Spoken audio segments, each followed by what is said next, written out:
అవకాశం ఇచ్చిన సేవకులకి మీ అందరికీ ప్రభువైన యేసుక్రీస్తు నామములో వందనాలు తెలియజేస్తా ఉన్నాను.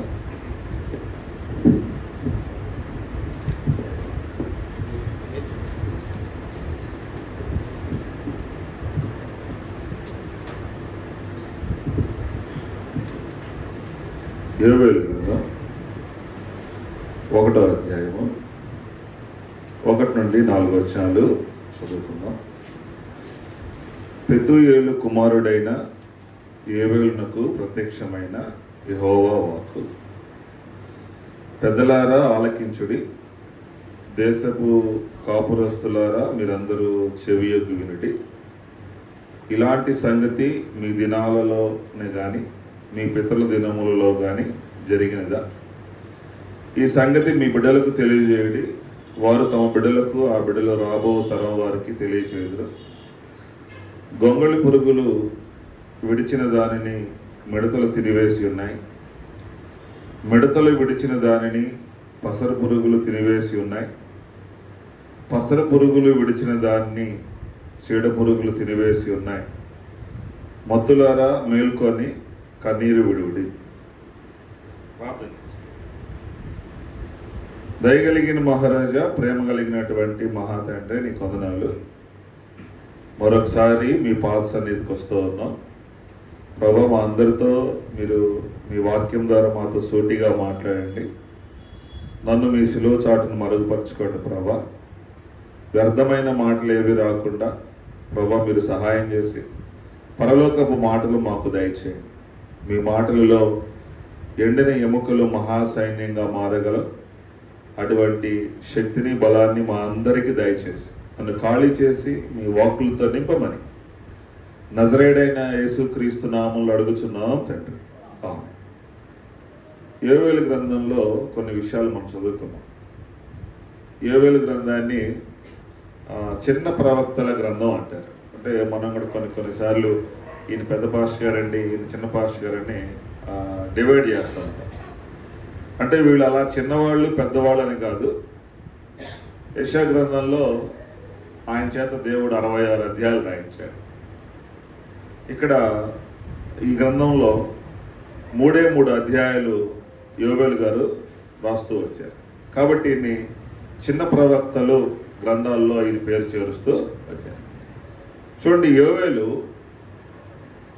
ఏ దేశానికి ప్రవక్తగా ఉన్నాడంటే యూదా దేశానికి ప్రవక్తగా ఉన్నాడు. ఇజ్రాయెల్ దేశం 2గా విడిపోయింది. మొత్తం 12 మంది గోత్రకర్తలు. 2 ఒక పక్కకు వచ్చారు, వాళ్ళని యూదా దేశం అన్నారు. 10 మంది ఒక పక్కకు వచ్చారు, వాళ్ళని ఇజ్రాయెల్ దేశం అన్నారు. కాబట్టి యూదా దేశంలో పాస్టర్ గారుగా ఉండి ప్రవక్తగా ఉండి ప్రజలను హెచ్చరిస్తూ ఉన్నట్టుగా మనం చూస్తూ ఉన్నాం. బైబిల్లో యోవేలు అనేటటువంటి వ్యక్తులు మొత్తం 14 మంది ఉన్నారు. కాబట్టి అందుకని పరిశుద్ధాత్మ దేవుడు ఈయన యోవేలు అంటానికి వాళ్ళ నాన్నగారి పేరు మెన్షన్ చేస్తూ వచ్చారు. పెతూయేలు కుమారుడైన యోవేలునకు ప్రత్యక్షమైన యెహోవా వాక్కు. ఏమిటి అంటే, పెద్దలారా ఆలకించండి, మీరందరూ చెవియొగ్గి వినుడి. మీ దినాల్లో కానీ మీ పితరుల దినాల్లో కానీ జరిగినదా? ఈ సంగతులు మీ బిడ్డలకు తెలియజేయండి, వారు తమ బిడ్డలకు రాబో తరం వారికి తెలియజేస్తారు. ఏం జరిగింది అంటే, ఆ దినాల్లో ఒక భయంకరమైన కరువు వచ్చింది. కరువు ఏలుబడి చేస్తూ ఉంది. ఆ దినాల్లో ఏ రాజుగారు పరిపాలిస్తున్నారు అంటే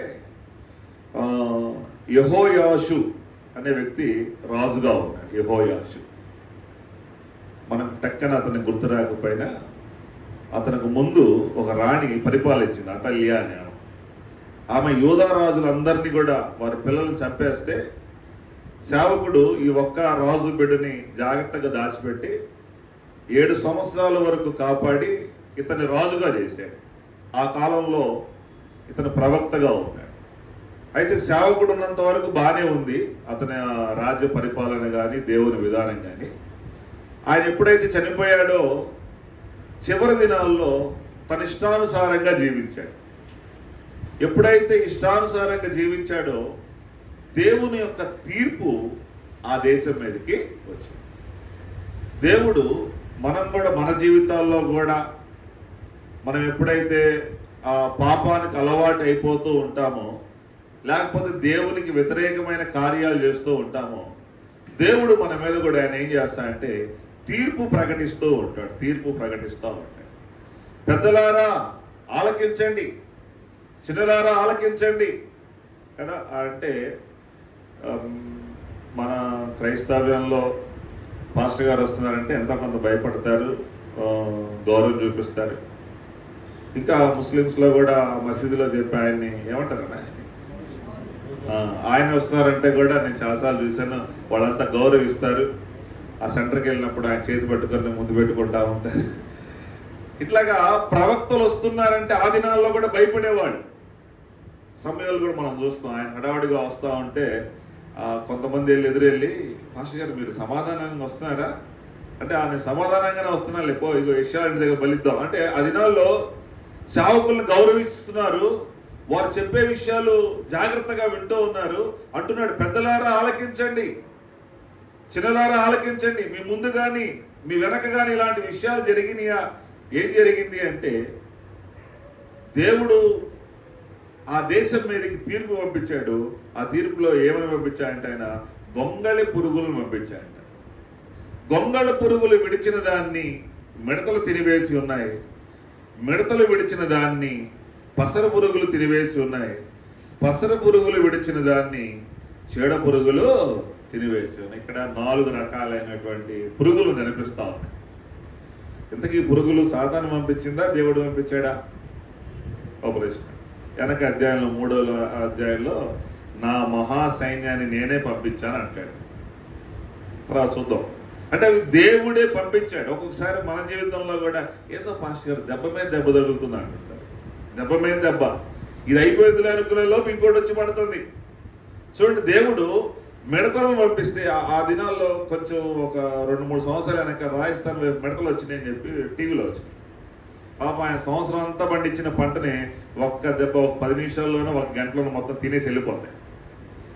అలాంటి మిడతలు వచ్చి భూమి నిండా కప్పేసి, పాప ఆ మిడతలకే జాలేసిందేమో, పోన్లే కొంత వదిలేద్దాం, మరి మనం తినేస్తాని మిడతలు విడిచిన దాన్ని పసర పురుగులు తిన్నాయి, పసర పురుగులు విడిచిన దాన్ని గొంగళ పురుగులు తిన్నాయి.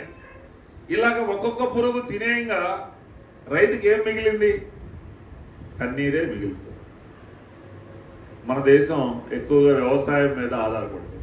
అలాగే ఆ దినాల్లో కూడా ఇజ్రాయెల్ దేశం, యూదా దేశం వ్యవసాయం మీద ఆధారపడుతుంది. వాళ్ళకి ద్రాక్ష తోటలు, ద్రాక్ష గానుగులు, ద్రాక్ష చెట్లు, అవన్నిటి మీద కూడా వాలి అవేం చేస్తున్నాయంటే వాటిని తినివేస్తూ ఉన్నాయి. మనం ముందు కానీ వెనక కానీ ఇలాగ జరిగిందా? జరగలేదు కదా. మీరేం చేస్తారంటే మీ పిల్లలకు వాటిని తెలియజేయండి కదా. ఇప్పుడు ఎవరైనా కొత్తగా ఒకవేళ ప్రపంచంలోకి వచ్చి మన కరోనా గురించి చెప్తే ఎలా వింటారు? అలా జరిగిపోతుంటావా అంటారు. మనం వాటిని చూసాం, అనుభవించాం, కళ్ళారా చూసాం. కొత్త తరానికి చెప్తున్నప్పుడు మీరంతా ఏందో అది చెప్తారా అనిపిస్తుంది. కాబట్టి దేవుడు ఇక్కడ ప్రవక్త కూడా చెప్తున్నాడు, మీ పిల్లలకి తెలియజేయండి. ఎప్పుడైతే ఈ మిడతలు అంటే చూడండి, ఒక్కొక్కసారి కొంతమంది ఒక 50,000 జీతం తెచ్చుకుంటారు. వాళ్ళ ఇంట్లో 10వ తారీఖుల్లో అవి కనపడవు. కొన్ని లోన్లని, కొంత అవని. మాకైతే ఇప్పుడు అందరూ కొంచెం కూలి పనులు చేసుకునే వాళ్ళు సాయంత్రానికి 1000 రూపాయలు తెచ్చుకున్నారు అనుకో, రోజు వడ్డీ ఇచ్చేవాళ్ళు ఉంటారు. ఆదివారం ఒకళ్ళు, సోమవారం ఒకళ్ళు, వాళ్ళ పేర్లే అవే అంతే. సోమవారం వాళ్ళు అంటారు, మంగళవారం వాళ్ళు అంటారు. అతను వచ్చి 100 తీసుకెళ్తాడు, ఆర్ఎంపీ డాక్టర్ వచ్చి 100 తీసుకెళ్తాడు, ఇంకా అప్పులో లేవచ్చి 100 తీసుకెళ్తారు. ఇక ఇట్లా కట్టుకుంటూ పోతే చివరికి వాళ్ళకి ఒక 100 మిగిలేదు. అలాగా మన జీవితంలో కూడా దెబ్బ మీద దెబ్బ తగులుతూ ఉన్నప్పుడు, కోలుకోలేనటువంటి పరిస్థితుల్లో మనం ఉన్నప్పుడు ఈ యోవేలు ఏం చేస్తున్నాడంటే ప్రజలకు ఒక పిలిపిస్తున్నాడు. మీరు నష్టపోతూ ఉన్నారు కాబట్టి ఈ నష్టం నుంచి మీరు బయటికి రావాలంటే ఉపవాస దినము ప్రకటించండి. ఏ దినం ప్రకటించాలంట? ఉపవాస దినం. చూడండి, మనం చదువుకున్నటువంటి అంటున్నాడు కదా అక్కడ, కొన్నిసార్లు చాలామంది నష్టపోయినా కానీ దేవుని దగ్గర రావడానికి ఒప్పుకోరు క్రైస్తవులే, బయట వాళ్ళు కాదు. చాలా నష్టపోతూ ఉంటారు. కుటుంబంలో క్షేమమేమి కనపడదు, తెచ్చిన డబ్బులు కనపడవు, పిల్లల జీవితాల్లో ఏ ఎదుగుదల కనపడదు. అయినా కానీ దేవుని దగ్గరికి రారు. అందుకని ఆయన ఏమన్నాడు, మత్తులారా మీ మత్తును విడవండి, దేవుని దగ్గరికి రండి కదా. చూడండి, ఆ మొదటి అధ్యాయంలో 14 వచనం అంటాడు, ఉపవాస దినము ప్రతిష్ఠించుడి, వ్రత దినమును ఏర్పరచుడి, యెహోవాను బ్రతిమాలు కొనుటకై పెద్దలను దేశములోని జనులందరినీ మీ దేవుడైన యెహోవా మందిరములో సమకూర్చండి. పిలుస్తూ ఉన్నాడు, ప్రజలకు పిలిపిస్తూ ఉన్నాడు, పెద్దలారా రండి, సమకూర్చండి. దేనికయ్యా ఉపవాసం అంటే దేవుణ్ణి బ్రతిమిలాడుకోవటానికి. చాలామంది ఉపవాసం ఎలా చేయాలో కూడా అర్థం కావట్లేదు.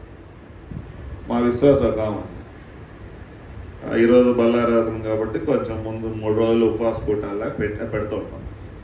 పాస్టర్ గారు మీరు చెప్పారు నేను ఉపవాసం ఉన్నాను అంది. మంచిదమ్మా, మంచినీళ్ళు కూడా తాగలేదు పాస్టర్ గారు అంది. ఇంకా అసలు నేను ఆమె చూసి చాలా సంతోషించాను, నువ్వు మంచినీళ్ళు కూడా తాగలేదు, ఎట్లా ఉన్నావమ్మా అంటే, రోజు అక్కడ గుజ్జనగూడ సెంటర్లో చేపలు అమ్ముతున్నాను పాస్టర్ గారు, అమ్ముతాను ఉన్నాను, టైం గడిచిపోయింది అంటే. ఆమె పనికి వెళ్ళింది, తన పనుల్లో బిజీగా ఉంది, కానీ ఉపవాసం ఉంది. దానివల్ల దేవునికి ఉపయోగం ఏమీ లేదు. ఆయన రిక్షా గ్రంథంలో మీరు ఉపవాసం ఉంటారు, వ్యాపారానికి వెళ్తారు, మీరు ఉపవాసం ఉంటారు, మీరు రకరకాలైన సొంత కార్యక్రమాలు చేసుకుంటారు. ఉపవాసం అనేది మనం ఒకరోజు ప్రత్యేకించుకోవాలి, మన పనులు సెలవు పెట్టుకోవాలి, అవకాశం ఉన్నప్పుడు సెలవు పెట్టుకొని అక్కడ ఏమన్నాయంటే యెహోవాను బ్రతిమాలు కొనుటకై. దేవుని ఏం చేయాలంటే బ్రతిమలాడుకొనుటకై మనం ఉపవాస కూటాన్ని ఏర్పాటు చేస్తాం. కూటాల్లో చాలా రకాలు ఉన్నాయి. కృతజ్ఞత కూడిక అంటే ఏంటి? ఒక మేలు జరిగింది, ఆ మేలుని అందరితో పంచుకుంటున్నాం, మనం కూడా కృతజ్ఞత కూడక అనగానే మైండ్లో కొన్ని ఆలోచనలు వచ్చేస్తాయి. ఈరోజు మంచి విందు అక్కడ ఉంది. కృతజ్ఞత కూడికి సంఘంలో ఒకవేళ ఒక 50 మంది ఉన్నారనుకోండి, 45 మంది అటెండ్ అవుతారు. ఇంకా ఒకవేళ అటెండ్ అవుతే ఎక్స్ట్రా కూడా అటెండ్ అవ్వచ్చు. అదే ఉపవాస కూటం అంటే ఎంతమంది అటెండ్ అవుతారక్క? 2, 3, అందులో 10% కూడా రారు. కృతజ్ఞత కూడికంటే వస్తున్నారు, ఉపవాస కూటం అంటే ఎవరు కూడా కనపడతారు. వాళ్ళు ఉపవాసం ఉంటున్నారు, వాళ్ళ పనులు వాళ్ళు చేసుకుంటారు. అయితే దేవుడు ఏమంటున్నాడంటే, ఇదిగో వాళ్ళ మీదకి ఒక తెగులును ఆయన పంపించాడు, మిడతలను పంపించాడు, పసర పురుగులు పంపించాడు, గొంగళ పురుగులు పంపించాడు. ఒక దెబ్బ తర్వాత ఒకటి తగులుతూ ఉన్నప్పుడు, కోలుకోలేని పరిస్థితుల్లో ఉన్నప్పుడు ఆ సేవకుడు చెప్తున్నాడు, మిమ్మల్ని మీరు తగ్గించుకొని ఉపవాసం ఉండండి, ఉపవాస కూడికి రండి, అక్కడ మనం దేవుణ్ణి ఏం చేద్దామంటే బ్రతిమలాడుకుందాము అంటాడు. పెద్దలను దేశములోని జనులందరినీ మీ దేవుడైన యెహోవా మందిరంలో సమకూర్చండి. ఎప్పుడైనా అనిపించింది అసలు ఉపవాస కూటంలో ఎవరెవరిని పిలవాలి? మనం చాలా రాజీ పడిపోతూ ఉంటాం. అందులో నా పక్కన ఒక మాట చెప్తాడు, 2వ అధ్యాయము 15వ వచనంలో చూడండి, కొన్ని వచనాలు కనపడతాయి. 2వ అధ్యాయము అదే యోవేలు 2:15లో, సియోనులో బాకా ఊదుడి, చదువక్క, ఉపవాస దినము ప్రతిష్ఠించుడి, వ్రత దినము నియమించి ప్రకటన చేయుడి, జనులను సమకూర్చుడి. ఎవరిని పిలవాలంటనా?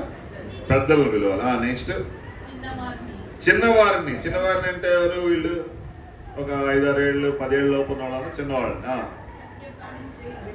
వీళ్ళెవరు? పాలు తాగే పిల్లలను కూడా తీసుకున్నామంటున్నాడు దేవుడు.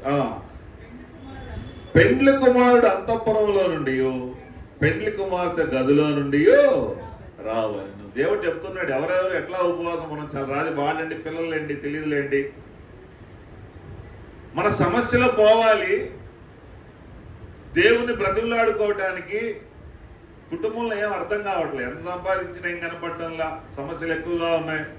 ఆ కుటుంబంలో ఆ కుటుంబ పెద్దలు రావాలి, పిల్లలు రావాలి, యవనస్తులు రావాలి, ఇంకా అంటున్నాడు, ఒకవేళ పెళ్లి చేసుకున్నారని అయినా పర్వాలేదు, పెండ్లి కుమారుడు అంతఃపురంలో నుంచి పెండ్లి కుమార్తె ఆ గదిలో నుండి రావాలి. కొంతమంది సేవకులు దీన్ని పెళ్లి ప్రసంగంలో అక్కడక్కడ యాడ్ చేస్తూ ఉంటారు. కానీ అక్కడ ఆయన పెళ్లికి పిలవటంలా, దేనికి పిలుస్తున్నాడు? ఉపవాసం ఉండడానికి పిలుస్తున్నాడు. అంటే సాకులు మనం చెప్తాం కదా, ఆ సాకులు వద్దురాబాయి, నువ్వు ముందు ఉపవాసానికి రా అంటాడు. వాళ్ళు ఎవరైనా సరే, చిన్న పాలు తాగే పిల్లోడైనా సరే తీసుకురా, కన్నీరు విడు, దుఃఖించు, ఉపవాసం ఉండు, ప్రార్థన చేయి, లేకపోతే మిడతలు వస్తాయి, చెడ పురుగులు వస్తాయి, ఒకదానిమ్మట ఒకటి దెబ్బ తగులుతుంది, నువ్వు నీ ముందు కానీ వెనక కానీ ఇలాంటి కార్యాలు చూడలేదు, వాటిని తొలగించుకోవాలంటే యెహోవాను బ్రతిమాలు కొనుటకు ఉపవాస కూటంలోనికి ప్రభు రమ్మని ఆహ్వానిస్తారు. దేవుని ఏం చేయాలంటేనా బ్రతిములు ఆడుకోవాలి. ఈ దినాల్లో చాలా మంది దేవుని దగ్గరకు వచ్చి ఏం చేస్తారని డిమాండ్ చేస్తున్నారు. 2 వారాలు వస్తామండి, జరగాలి, జరగకపోతే ఇంకోటి చూసుకుంటాం అన్నట్టు సీరియస్గా చెప్తున్నారు. కలెక్టర్ గారి దగ్గరికి వెళ్ళి, నువ్వు కలెక్టర్ అయితే నాకు ఇల్లు అంటే ఏమంటాడు ఆయన, నువ్వు అనుకోకపోయినా నాకు ఇబ్బంది లేదు కానీ ఇల్లు అంటాడు. ఎంత విధేయం చూపిస్తాం, చేతులు కట్టుకుంటాం, వంగుతాం, నమస్కారం చేస్తాం, అయ్యా అని పిలుస్తాం, అయ్యగారు అని పిలుస్తాం. కానీ దేవుని దగ్గరకు వచ్చేసరికి డిమాండ్ చేసే వాళ్ళంగా ఉంటుంది. దేవుణ్ణి మనం ఏం చేయాలంటే బ్రతిమిలాడుకోవాలి. బైబిల్లో ఒకసారి కానాను స్త్రీ మనకి చాలా చక్కటి ఉదాహరణ.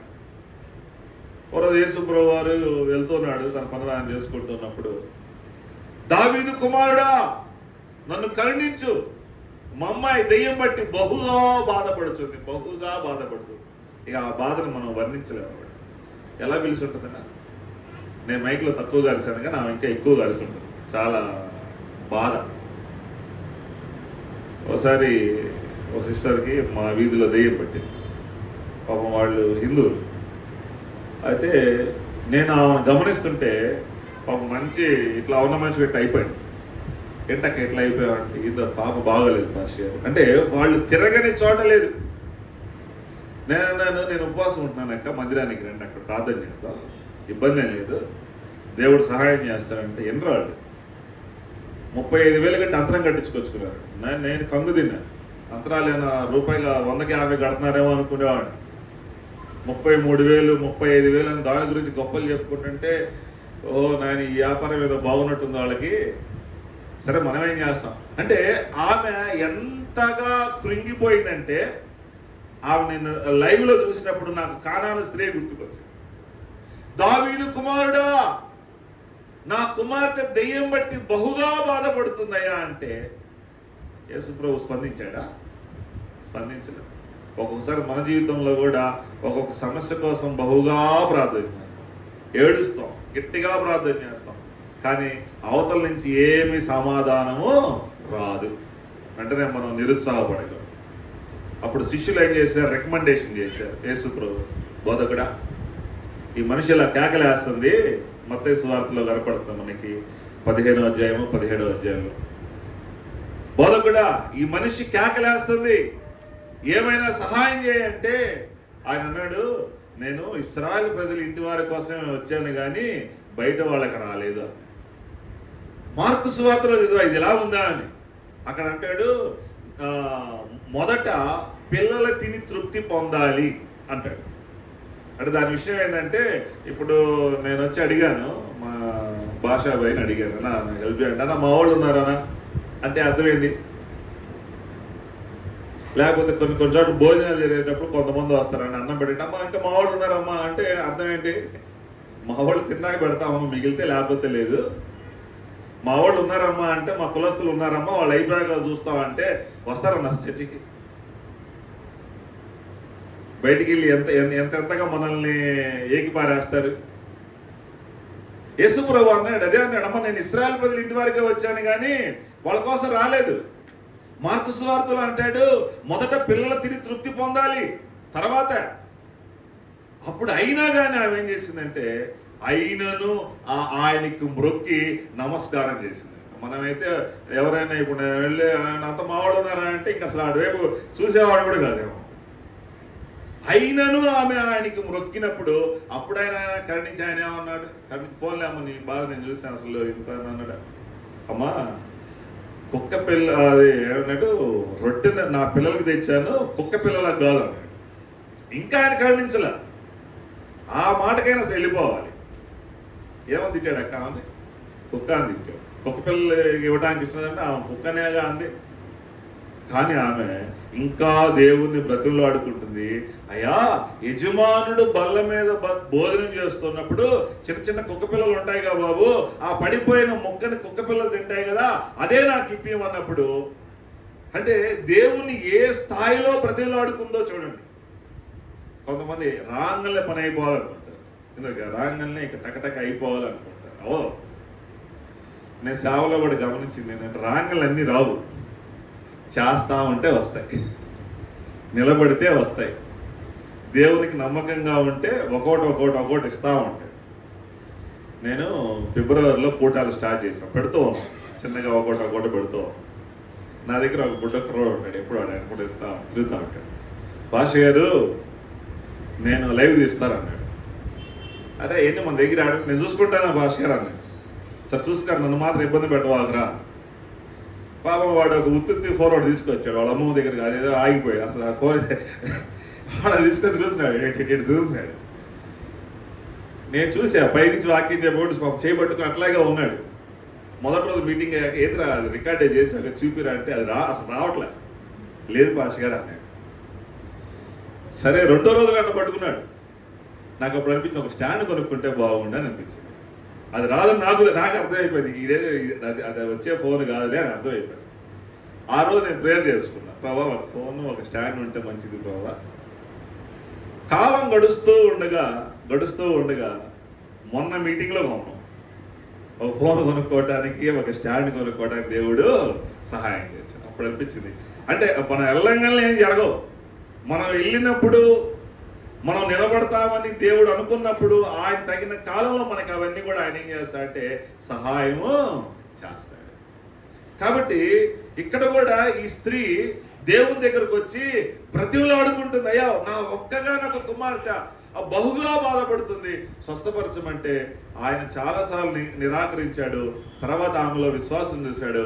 అమ్మ నీ విశ్వాసం గొప్పది, వెళ్ళు మీ అమ్మాయి బాగుపడిందని తన వాక్కును పంపించి దేవుడు బాగు చేసినట్టుగా మనము చూస్తాం. కొంతమంది జీవితాల్లో దేవుణ్ణి బ్రతిమలాడుకోవటం మానేస్తా ఉన్నారు కదా. యాకోబు ఎంత చక్కగా దేవుని బ్రతిమలాడుకున్నాడు. దేవుని పాదాలు పట్టుకొని నీవు నన్ను ఆశీర్వదిస్తేనే కానీ నేను నిన్ను విడవనాయా అని చెప్పి ఆ పాదాలు పట్టుకొని ఏడుస్తూ ఉంటే హోషేలు అంటాడు, అతడు కన్నీరు విడుస్తూ దేవుణ్ణి బ్రతిమలాడుకొనెను. యాకోబు ఇశ్రాయేలుగా మారిపోయాడు. కాబట్టి ఉపవాసం దేనికి ఉండాలి అంటే దేవుణ్ణి బ్రతిమలాడుకోవడానికి ఉండాలి. కొంతమంది జీవితాల్లో ఈ మొదటి అధ్యాయంలో వారి మీదకి వచ్చినటువంటి తెగులు గురించి చెబుతూ దేవుని వద్దకు రండి అని చెబుతూ ఉన్నాడు. అయినా అందరూ వింటారా? కొందరు చాలా మంది వినలేదు, విన్నట్టు విన్నారు, పక్కకి వెళ్ళిపోయారు. రెండో అధ్యాయంలో వినని వారి మీదకి దేవుడు మరొక దెబ్బ కొట్టాలని ప్రయత్నం చేస్తా ఉన్నాడు. ఒక దెబ్బ కొట్టినప్పుడు అమ్మాయి అంటే నెక్స్ట్ దెబ్బ తగలదు. ఏంటి ఏం తగలేదు అంటే ఆయన ఏం చేస్తాడు, ఇంకో దెబ్బ గట్టి కొట్టాడు. అందుకని ఆయన చెప్తున్నాడు రెండో అధ్యాయంలో చూడండి, సియోను కొండ మీద బాకావుదుడి, నా పరిశుద్ధ పర్వతం మీద హెచ్చరిక నాదము చేయుడి, యెహోవా దినము వచ్చుచున్నదనియు అది సమీపమైనని దేశస్థులందరూ వణుకుదురుగాక అంటూ రాబోతున్నటువంటి ఉగ్రత గురించి హెచ్చరిక నాదం చేస్తూ ఉన్నాడు. ఆ దినాల్లో వాళ్ళు ప్రజలు సమకూర్చాలి అంటే వాళ్ళ దగ్గర బోర్లు ఉంటాయి. ఆ బోర్లు తీసుకొని ఊదుతారు. యుద్ధానికి వెళ్ళేటప్పుడు ఒక నాదం వస్తుంది, సమకూర్చేటప్పుడు ఒక నాదం వస్తుంది, హెచ్చరిక చేసేటప్పుడు ఒక నాదం వస్తుంది. మనం కొద్దిగా పాతకాలంలోకి వెళ్తే కొద్దిగా 10 సంవత్సరాలు అయితే 20 సంవత్సరాలు వెళ్తే చర్చి స్టార్ట్ చేయాలని ఊర్లో ఏం చేసేవాళ్ళు, గంట కొట్టేవాళ్ళు. గంట కొట్టగానే ఊర్లో అందరికీ చర్చి సౌండ్ గారు వచ్చారు, అయ్యగారు వచ్చారని అర్థమైపోయింది. వాళ్ళు రావాలనుకున్న వాళ్ళు చర్చికి వచ్చేసేవారు. అలాగా దేవుడు కూడా చెప్తున్నాడు, నా పరిశుద్ధ పర్వతం మీద హెచ్చరిక నాదము చేయండి. ఇగో రాబోతున్నటువంటి ఒక మిడతల దండు రాబోతుంది, మరొక దండు అని చెప్పాడు. అది మిడతల దండు కాదు కానీ నెబుకద్నెజరు సైన్యం రాబోతోంది. అవి రాక మునుపు మీ దేశం ఎలా ఉంటుందంటే ఏదేను తోటలాగా ఉందని చెప్పాడు. ఇందులోనే చూడండి, ఇక్కడ 3వ వచనంలో, 2వ అధ్యాయం 3వ వచనంలో వాటి ముందర అగ్ని మండుచున్నది, వాటి వెనక మంట కాలుచున్నది, అవి రాక మునుపు భూమి ఏదేను వనము వలె ఉండెను. అవి వచ్చిపోయిన తర్వాత తప్పించుకున్నదేది విడవబడక భూమి ఎడారి వలె పాడైపోయాను. కాబట్టి రాబోతున్నటువంటి ఉగ్రత గురించి చెప్తూ ఉన్నాడు. మీ దేశం మీదకి ఒక గొప్ప దండు రాబోతూ ఉంది. అది రాక మునుపు మన దేశం ఏదేను వనం వలె ఉంది. వాళ్ళు వచ్చి వెళ్ళిన తర్వాత అది ఎడారి భూమిగా మారిపోబోతుంది అని చెప్తూ ఆ 2:12 అంటాడు, ఇప్పుడైనను మీరు ఉపవాసం ఉండి కన్నీరు విడుచుచు దుఃఖించుచు మనపూర్వకంగా తిరిగి నా యొద్దకు రండి. ఇప్పుడైనా సరే, నష్టపోయింది ఏదో నష్టపోయాం, అయినా పర్వాలేదు, ఇప్పుడైనా సరే నా యొద్దకు రండి అని దేవుడు మరలా ఒక పిలుస్తున్నాడు. ఇప్పుడైనా సరే నా యొద్దకు రండి, మించిపోయింది లేదు. హృదయపూర్వకంగా తిరిగి నా యొద్దకు రండి. మనపూర్వకంగా. మందిరానికి 2-3 రకాలైనటువంటి ప్రజలు వస్తారు. ఒకళ్ళేమో రాకపోతే పాస్టర్ గారు అరుస్తారు, లేకపోతే ఫోన్ చేసి అడుగుతాడు, ఎక్కడ కనపడితే అక్కడ ఏది మా ఆయన రాలేదు, అది రాలేదేంటి, చర్చ అంటే నీకు భయం లేదా అని అంటాడు. ఈ గొడవ అంతా ఎందుకని లాస్ట్లో అయినా వచ్చి అక్కడ అటెండెన్స్ వేయించుకుంటా, మచ్చర వేయించుకున్నాం అనుకో, ఇక ఈ వారం అంతా అడగడు అని అలా వస్తారు కొంతమంది. కొంతమంది ఏమో దేవుడు నాకు మేలు చేశాడు, నన్ను పోషించాడు, నేను ఆయన దగ్గరికి వెళ్ళి కృతజ్ఞతాస్తుతులు చెల్లించి పాటలు పాడి ఆరాధించి వాక్యం విని సాక్ష్యం చెప్పి ఆయన మహిమపరచాలని వచ్చే ఒక గుంపు వస్తారు. ఇంకో గుంపేమో రకరకాల కారణాలతో వస్తారు. ఒకసారి ఒక అబ్బాయి కృప కావాలని ప్రార్థన చేస్తాడు. పాస్టర్ గారు కూడా మురిసిపోయాడప్ప, వీడేంటో కృప కోసం ప్రార్థన చేస్తాడంటే, ఇంకో అబ్బాయి అంటే వాడు కృప కోసం కాదు పాస్టర్ గారు, మన చర్చిలో కృప అనే అమ్మాయి ఉంది, ఆమె కోసం ప్రార్థన చేస్తాడు. ఆయన బెత్తరపోయాడు. కాబట్టి ఎవరెవరు దేనికి వస్తున్నారో పాస్టర్ గారికి తెలియదు, కానీ దేవునికి తెలుసు. దేవుడు ప్రతి మనిషి యొక్క హృదయాన్ని ఎరిగినటువంటి దేవుడు. అందుకని ఆయన అన్నాడు, ఇప్పుడైనను మీరు ఉపవాసం ఉండి కన్నీరు విడుచుచు దుఃఖించుచు మనపూర్వకంగా తిరిగి నా దగ్గర రండి. హృదయపూర్వకంగా నా దగ్గరికి రండి, దుఃఖించండి, కన్నీరు విడవండి. చూడండి, హన్నా జీవితంలో పిల్లలు లేకపోతే మందిరానికి వెళ్ళి మనో దుఃఖం కలిగినదై కన్నీరు విడుస్తూ ప్రార్థన చేస్తాం. కొన్నిసార్లు మా పేటలో చర్చ ఉంది, మరొక సేవకు, వాళ్ళు ఈ విజ్ఞాపన ప్రార్థనలు మైక్లో చేస్తారు. ఇక మైక్లో అక్కళ్ళు కొంత ఏడుస్తా ప్రార్థన చేస్తూ ఉంటారు. ఊరంతా, మా పేట అంతా వినపడతా ఉంటుంది. కొంతమంది సెంటర్లో నిలబడి ఏందిరా వాళ్ళు అట్ట ఏడుస్తున్నారని, కొంతమంది ఏంద్రా వాళ్ళు ఇట్లా ప్రార్థన చేస్తారని నేను వింటుంటాను సైలెంట్గా. ఏంద్రా వీళ్ళు ఏం చెప్తున్నారా వీళ్ళు అని పక్కన ఉన్నాను.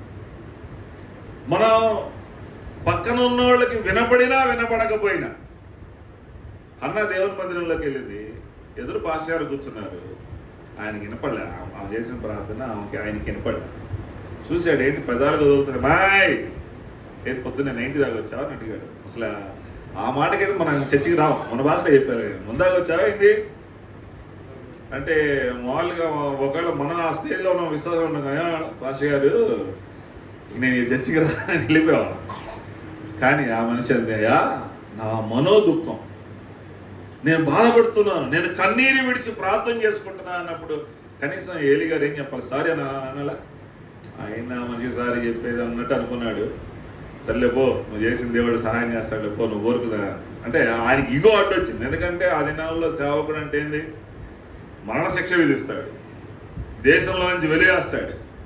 ఒకవేళ ఎవరికైనా పొరపాటు కుష్ఠరోగం వస్తే ఎవరు టెస్ట్ చేయాలి, మనోడే టెస్ట్ చేసి నిర్ణయిస్తాడు, నువ్వు బయటికి ఇంక వెళ్ళిపోంటే వెళ్ళిపోవాలి. మరలా అతను లోపలికి రావాలంటే మనోడు సైన్ కావాలి. అన్ని హోదాలు ఉన్నాయి, రాష్ట్రపతి, సుప్రీం జడ్జి, అన్ని హోదాలు ఉండి సాధారణమైన ఒక విశ్వాస సారీ చెప్పడం ఆయనకి ఆ ఈగో అడ్డొచ్చేసినట్టుంది. సర్లేపో నువ్వు ప్రార్థన చేసి అంటే ఆమె ఎప్పుడైతే కన్నీరు విడుస్తూ దుఃఖిస్తూ ఒక తీర్మానం చేసిన, అయ్యా నీవు కనుక నాకు ఒక మగ బిడ్డని ఇస్తే ఆ బిడ్డను నేను మరలా నీకు ఇస్తాను. చూడండి, నాటి నుండి ఆమె దుఃఖము ముఖిగా ఉండకుండా సంతోషంగా ఉంది. దేవుడు ఆమెను జ్ఞాపకం చేసుకున్నాడు. ఆ మాట నాకు చాలా బాగా నచ్చింది. యెహోవా ఆమెను జ్ఞాపకం చేసుకున్నాడు. చక్కటి మగబిడ్డ ఇచ్చాడు, 3 ఏళ్ళు అయిపోయింది, తీసుకొని వచ్చి దేవుని మందిరంలో అప్పగించేసి.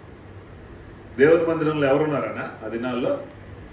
దుర్మార్గులు ఉన్నారు కదా. ఏలి కుమారులు బహు దుర్మార్గులు అని రాయబడిందండి. 2 దుర్మార్గుల మధ్యలో ఆ లేత బిడ్డని విడిచిపెట్టిపోయింది. వాళ్ళు ఎంత ర్యాగింగ్ చేసి ఉంటారో. మొన్న మా ట్యూషన్లో చర్చిలో ఒక పిల్లడు వచ్చి వాళ్ళ అమ్మ మా బిడ్డను ర్యాగింగ్ చేస్తున్నారంట పాస్టర్ గారు, నువ్వు ప్రార్థన చేయంటే, ఏ క్లాస్ అమ్మ వాడు అంటే 7వ తరగతి. 7వ తరగతి ర్యాగింగ్ ఏందమ్మా, నాకు మైండ్ పోయి. సరే రారా నీకు ప్రార్థన చేస్తలే, వాళ్ళు ఎవరు నీ జోలికి రాదులే పో అని ప్రార్థన చేస్తాం. అప్పుడు నాకు అనిపించింది ఆ సమయంలో కూడా ర్యాగింగ్ చేసే ఉంటారు వీళ్ళు బహు దుర్మార్గులుగా, మంచోళ్ళు కాదు కదా. కానీ అక్కడే నిలబడ్డాడు. ఏ మందిరంలో దీపం ఆరిపోక మునిపే దీపాన్ని ముట్టిస్తూ సేవ చేస్తూ వచ్చాడో అదే మందిరానికి సేవకుడిగా మారిపోయాడు, దీర్ఘదర్శిగా మారిపోయాడు, న్యాయాధిపతిగా మారిపోయాడు, రాజులను అభిషేకించే వ్యక్తిగా మారిపోయాడు, ప్రవక్తగా మారిపోయాడు. చూడండి, దేవుని మందిరంలో వాళ్ళ తల్లి విడిచిపెట్టి వెళితే ఎన్ని దీవెనలు ఇచ్చిందో. ఆమె ఆ దేవుని మందిరంలో కన్నీరు విడుస్తూ దుఃఖిస్తూ హృదయపూర్వకంగా చేసిన ప్రార్థన పరలోకంలో ఉన్నటువంటి సియోన్లో ఉన్నటువంటి దేవుడు విని ఆమె గర్భాన్ని తెరిచి ఒక చక్కటి మగబిడ్డని దయచేశాడు. మన జీవితంలో కూడా మన పిల్లలు బాగా దీవించబడాలి, ఆశీర్వదించబడాలి అంటే మన పిల్లలు మనం ఏం చేయాలంటే, మందిరంలో అయిన పనులు జరుగుతుంటే పోరా వెళ్ళి పని చూడు, సేవకులకి కుడిభుజాలుగా ఉండు, ఇదిగో ఆ పని నువ్వు చేయి అని మనం వాళ్ళని ప్రోత్సహిస్తే వాళ్ళ మీద దేవుని కనుదృష్టి ఉంటుంది. దేవుడు అన్యాయస్తుడు కాదు, చేసిన ప్రతి పనికి జీతం ఇస్తాడు. హల్లెలూయా. ఆయన జీతం ఇస్తాడు, ఆయన అన్యాయస్తుడు కాదు. దేవుని పనిలో మనం గ్లాసులు చన్నీళ్ళు ఇచ్చినా ఆయన అవి గొప్ప ప్రతిఫలంగా మనకు వస్తాయి. కాబట్టి ఉపవాస దినాల్లో ఏమంటున్నాడంటే, మీరు కన్నీరు విడవండి, దుఃఖించండి, హృదయపూర్వకంగా దేవుని మందిరానికి వచ్చి మనం ప్రార్థన చేస్తే దేవుడు ఏం చేస్తాడు? ఒక అద్భుతమైన మాట చెప్పాడు. చూడండి, 2వ అధ్యాయము 25వ వచనం చూద్దాం. 2వ అధ్యాయంలో, మీరు కడుపారా తిని తృప్తి పొంది మీ కొరకు వింత కార్యములను జరిగించిన మీ దేవుడైన యెహోవా నామమును స్తుతించినట్లు నేను పంపిన మిడతలను, ఇక్కడ కనపడుతుంది. ఎవరు పంపారంటే ఆ మిడతలన్నీ?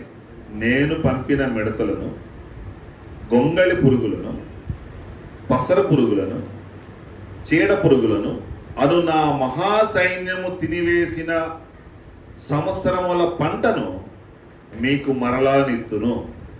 నా జనులు ఇక ఎన్నటికి సిగ్గునున్నారు.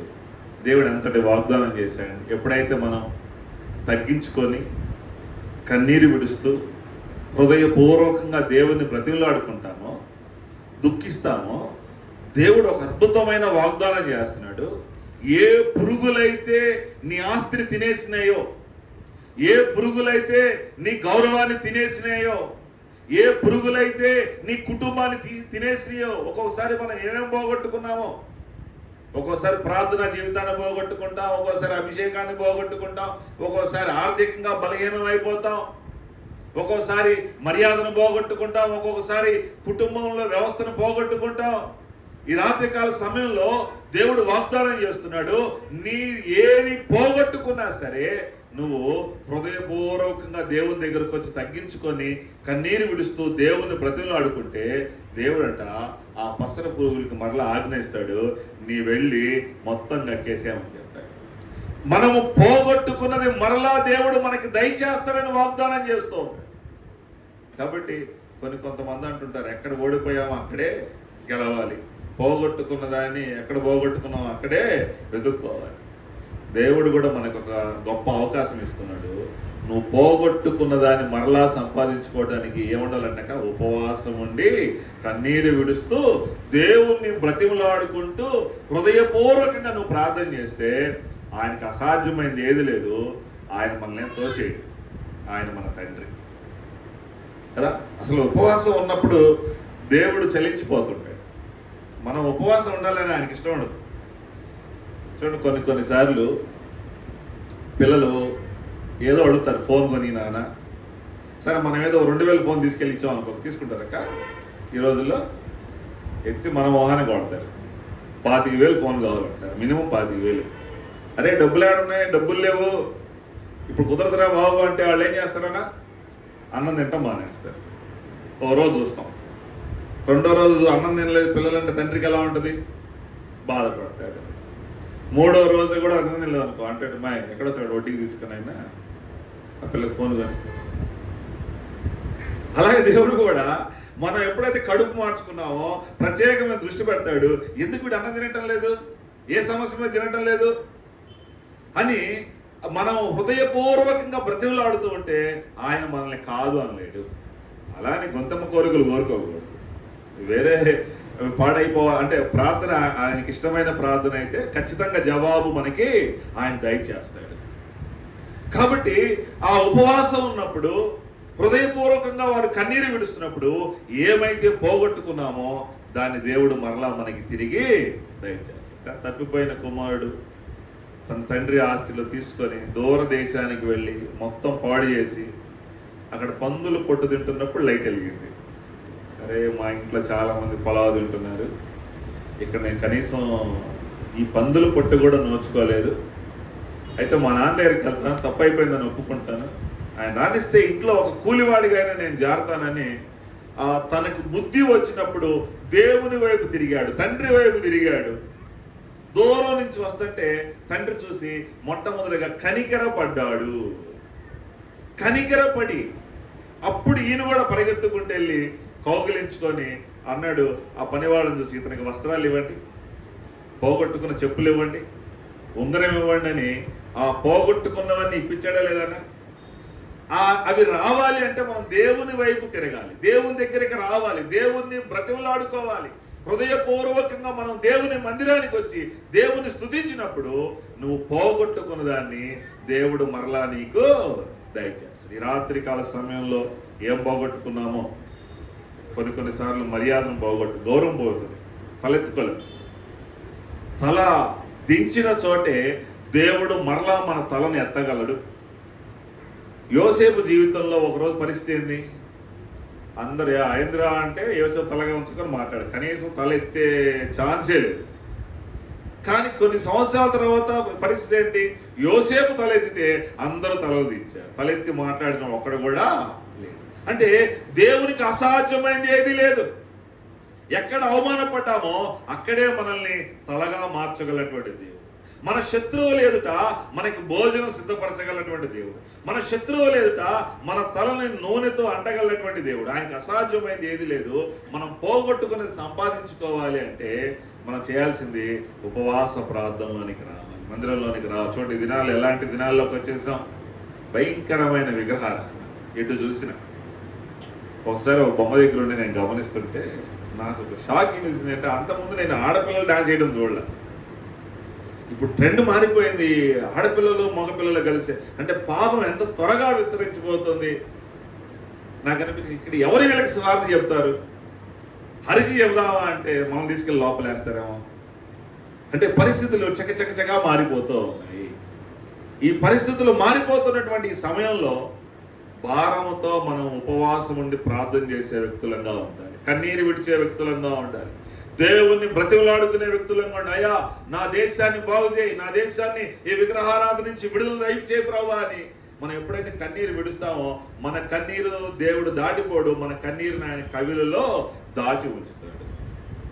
నేటి దినాల్లో మందిరాల్లో ఎక్కువగా ఏం జరుగుతున్నాయంటే పెళ్లి రోజులు, పెళ్ళిళ్ళు, బర్త్డే పార్టీలు, కృతజ్ఞత కూడికలు ఎత్తితే విలపించే వాళ్ళు ఎవరు లేరు, కన్నీరు విడిచేవాళ్ళు కనపడలేదు. దేవుడు ఒక విషయం చెప్పాడు ఎలా కన్నీరు విడవాలో. మొదటి అధ్యాయంలోనే 8వ వచనం చూడండి ఒకసారి. మొదటి అధ్యాయము, యోవేలు మొదటి అధ్యాయం 8వ వచనంలో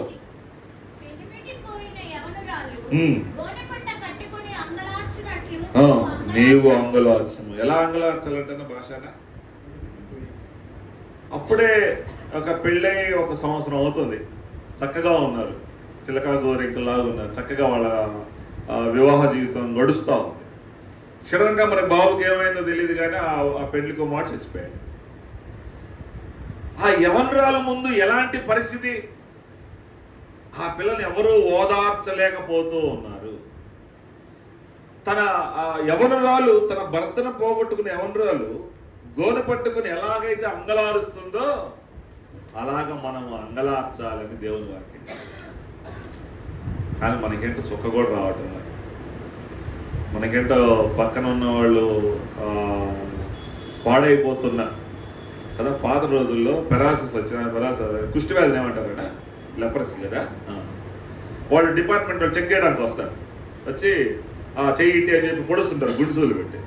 నెప్పుందా అంటే మనం నొప్పి లేదు అంటే ఏమంటారక్క, అరే బాబు నీకు వ్యాధి బాగా సోకింది, నువ్వు త్వరగా హాస్పిటల్కి వచ్చేసి మందులు తీసుకోవాలి. మనం కూడా ఇప్పుడు మన కుటుంబంలో వాళ్ళు రక్షణ పొందినప్పుడు, మన వీధిలో ఉన్న వాళ్ళు రక్షణ పొందినప్పుడు, మన గ్రామంలో ఉన్న వాళ్ళు రక్షణ పొందినప్పుడు మనకి నొప్పి లేదంటే ఏమన్నట్టు? మనం నొప్పి అనిపించడంలా, అసలు కనీసం బాధ అనిపించడంలా. మనం కూడా ఏమో చెప్తారంటే మన వాళ్ళు కూడా పెద్ద బొమ్మ పెట్టారు పాస్టర్ గారు, ఆడ భయంకరమైన భోజనాలు పెడుతున్నారు పాస్టర్ గారు, ఈ సమాచారం చెప్పేవాళ్ళు. అంటే వాళ్ళకి నొప్పి, నాయన వీడికి నొప్పి లేదు, వీడికి బాధ లేదు. పౌలు గారు ఏజెన్సీ పట్టణంలోకి వెళ్ళినప్పుడు అక్కడ విగ్రహాలు చూసినప్పుడు ఆయన ఏమనుకున్నాడు? పరితపించాడు, బాధపడ్డాడు, వీళ్ళకి ఎలా చెప్పాలని ఎదురు చూస్తూ ఉన్నాడు. అప్పుడు దేవుడు అంతటిలో కూడా ఒక అవకాశాన్ని ఇచ్చాడు. వాళ్ళు ఏం చేశారు, తెలియని దేవుడు అని ఒక మాట రాశారు. ఆ మాటను పట్టుకొని ఆ దేవుడి గురించి చెప్తాను రండి అని చెప్పి వాళ్ళందరికీ సువార్తను అక్కడ ప్రకటించారు. కాబట్టి మనం మనకున్న ప్రతి అవకాశాన్ని వినియోగించుకొని దేవుడు మనకిచ్చిన కాలంలో మనం సువార్తను ప్రకటించడమే, మనం విత్తనాలు చల్లడమే. దేవుడు ఒకరోజు వాటికి నీరు పోసే వాళ్ళు ఇక్కడ పంపిస్తాడు, ఎరువేసే వాళ్ళు ఇక్కడ పంపిస్తాడు, అవి వృద్ధి అవుతాయి. అయితే ఏది ఏమైనా సరే మనము ఉపవాసం ఉండి కన్నీరు విడిచి దేవుణ్ణి బ్రతిమలాడుకోవాలని, ఒక యవనురాలు గోనె పట్ట కట్టుకుని ఎలాగైతే అంగలారుస్తుందో అలాగ అంగలార్చాలని, అప్పుడు మన జీవితంలో పోగొట్టుకున్నవి తిరిగి సంపాదించుకోవడానికి ప్రభు సహాయము చేస్తాడు. ఆయనకు అసాధ్యమైంది ఏది లేదు. ప్రార్థన చేసుకున్నాం. దయగలిగిన మహారాజా, ప్రేమ కలిగినటువంటి మహాతండ్రి, నీ వందనాలు అయా. యోవేలు గ్రంథం ద్వారా మీరు మాతో మాట్లాడుతూ వచ్చారు. ఇప్పుడైనాను సరే మీరు రండి, ఉపవాసం ఉండండి, కన్నీరు విడవండి, దుఃఖించండి, దేవుని వైపు తిరగండి, ఇప్పుడైనాను సరే అని మీరు పిలుపునిస్తూ వచ్చారు. మీ ప్రజల్ని మీరు తోసివేయలేదు ప్రభు. మిడతలు తిరిగిన వాటిని పసర పురుగులు తిరిగినాయని, పసర పురుగులు తిన్నాయని మరొక పురుగులు తిన్నాయని ప్రభు ఒకదాని మీద ఒక దెబ్బ తగులుతూ ఉండగా, ఎప్పుడైతే నీ ప్రజలు తగ్గించుకొని కన్నీరు విడుస్తూ హృదయపూర్వకంగా ఉపవాసం ఉండి ప్రార్థన చేస్తారో, ఆ పురుగులు తిన్న వాటన్నిటినీ మరలా మీరు మాకు ఇస్తానని మంచి ఆదరణకరమైన మాట, వాగ్దానం మీరు చేసినందుకు వందనాలు ప్రభా. ప్రభా, మరి ఈ సాయంకాల సమయంలో మీ బిడ్డలు ఎవరైనా ఏమైనా పోగొట్టుకొని ఉంటే, కన్నీరు విడుస్తూ ఉండగా, ప్రార్థన చేస్తూ ఉండగా, ఆ పసర పురుగులు తిన్నవాటిని, ఆ మిడతలు తిన్నవాటిని, ఆ గొంగళ పురుగులు తిన్నవాటిని మీరు కక్కించి వేయండి ప్రభా. మరలా వారికి దయచేయండి నాయన. సంఘ బిడ్డలందరిలో ప్రార్థనాత్మను దయచేయండి. ఉపవాస కూటాలకు లేకపోతే ఉపవాసం ఉండడానికి వారిని ప్రేరేపించండి ప్రభు. నశించబోతున్నటువంటి ప్రజల పట్ల భారము కలిగి పనిచేయడానికి సహాయం చేయండి ఆయన. ఈ సిపిఎఫ్ సంఘాన్ని మీరు అభివృద్ధి పరచండి, సంఘ సరిహద్దులు విశాలపరచండి, నూతన ఆత్మలు దయచేయండి ప్రభు. ఈ సిపిఎఫ్ సంఘంలో పనిచేస్తున్నటువంటి ప్రతి సేవకుల్ని, వారి కుటుంబాలని మీరు దీవించి ఆశీర్వదించమని నజరేయుడైన యేసుక్రీస్తు నామంలో అడుగుచున్నాం తండ్రి, ఆమేన్. నాకు ఈ అవకాశం ఇచ్చిన అన్నకి ప్రత్యేకమైనటువంటి వందనాలు.